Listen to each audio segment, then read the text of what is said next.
মাদারীপুরের রাজৈর উপজেলার পূর্ব সরমঙ্গল কাঠেরপুল এলাকায় দীর্ঘদিন ধরে চলছে একটি সেমাই কারখানা। সারা বছর অল্প পরিমাণে সেমাই তৈরি করা হলেও এবার রমজানের শুরু থেকেই বৃহৎ পরিসরে লাচ্চা সেমাই হচ্ছে কারখানাটিতে। প্রবেশপথ অত্যন্ত সরু হওয়ায় বাইরে থেকে দেখে বোঝার উপায় নেই ভেতরে রয়েছে বিশাল কারখানা। কারখানায় ঢুকতেই দেখা যায় অল্প ও মাঝ বয়সী কয়েকজন কারিগর ব্যস্ত সময় পার করছে সেমাই তৈরিতে। তাদের কারো হাতে নেই গ্লাভস, গায়ে নেই পরিষ্কার কোনো পোশাক, কেউ বা খালি গায়ে তৈরি করছে মুখরোচক এই খাবারটি।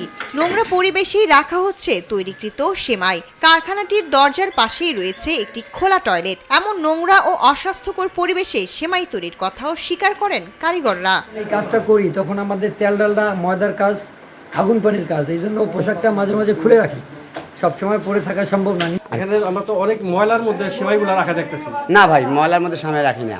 না, ময়লা পড়ে না, ময়লা সব এই যে ওদিকে ইয়া করা আছে, এদিকে সব উপরে চলে যায়। মালিক দিলে তখন তো আমরা নেব না, এক গ্লাস পরে তো কাজ হয় না, খুলে খুলে যাবে। আগুন জ্বলে ওখানে তো একটু একটু কালো হবেই, স্বাভাবিক। সিটা ফাটা পড়ছে, ওরা পড়বেই।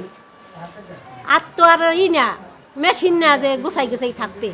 কারখানাটির ভিডিও চিত্র ধারণ করতে গেলে মালিক স্বপন সাহা প্রথমে বাধা দেন। তার কাছে বিএসটিআই অনুমতিপত্র সহ প্রয়োজনীয় কাগজপত্র আছে কিনা জানতে চাইলে সবই আছে বলে জানান। তবে দেখতে চাইলে বিভিন্ন তালবাহানায় শেষ পর্যন্ত কোনো কাগজপত্রই দেখাননি তিনি। বরং নিউজ প্রচার না করার জন্য দেশ টিভি টিমকে অনৈতিক প্রস্তাব দিয়ে ম্যানেজ করার চেষ্টা করেন মালিক। অনুমতি না থাকলে, বিএসটি অনুমতি না থাকলে কি আমরা কারখানা চালাইতে পারিনি? আপনি যত বড় কারখানায় যান, যত বড় করেন, ওটা খালি হাত ছাড়া হয় না।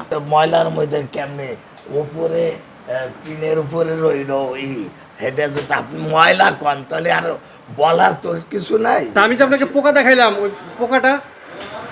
এমনই অস্বাস্থ্যকর পরিবেশে দিনের পর দিন সেমাই তৈরির কারখানা চললেও প্রশাসন নির্বিকার। তবে কারখানা পরিদর্শন করে ব্যবস্থা নেওয়ার কথা জানান ভোক্তা অধিকার সংরক্ষণ অধিদপ্তর। আমরা সেমাই কারখানাগুলো পরিদর্শন করব, সেখানে যদি কোনো অনিয়ম থাকে, অস্বাস্থ্যকর পরিবেশে খাদ্যপণ্য তৈরি করা হয় এবং আমাদের যে মনোজাতকরণ বিধিমালা আছে সেটা যদি না মেনে চলা হয় তাহলে তাদের বিরুদ্ধে আইনগত ব্যবস্থা। শায়লা খান, নিউজ ডেস্ক, দেশ টিভি।